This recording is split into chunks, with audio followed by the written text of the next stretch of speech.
I've been talking about ordination for some time now, and some people have said that it's not present truth. We shouldn't be talking about it. I would like to suggest that the Bible says differently, and this is why. We have in the ark, there are 3 items that are mentioned according to the Bible.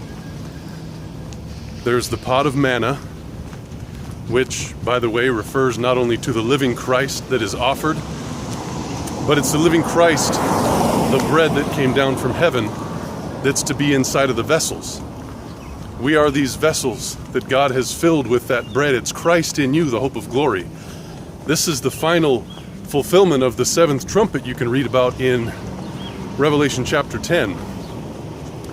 So we have the living Christ that is offered in contrast to this false Christ that's given, or offered from the enemy in this thing called spiritual formation.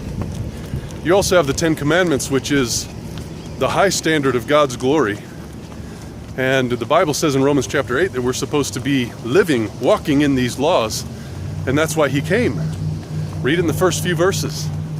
We also know that that's there for the false or idol Sabbath that has been set up, where we can learn about the true Sabbath that God has given in the Bible. Also, there's Aaron's rod that budded.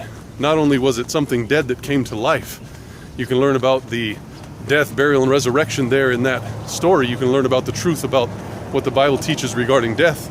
But it also refers to, in Numbers chapter 16 and 17, the rod that budded that was Aaron's. You see, there was a challenge against the ministry or the priesthood of God. And God, through Numbers 16 and 17, made it pretty clear that he does have a standard for his priesthood. And there was judgments as a result. So you can see that the Bible makes it pretty clear that women's ordination, or this deal with ordination, the topic of ordination, the discussion, the Bible study, is not a waste of time. This is present truth. This didn't take God by surprise. And so he put the rod in the ark for such a time as this. Because right now we are living in the antitypical day of atonement. So I do believe that this conversation is something that is present truth that we ought to be talking about.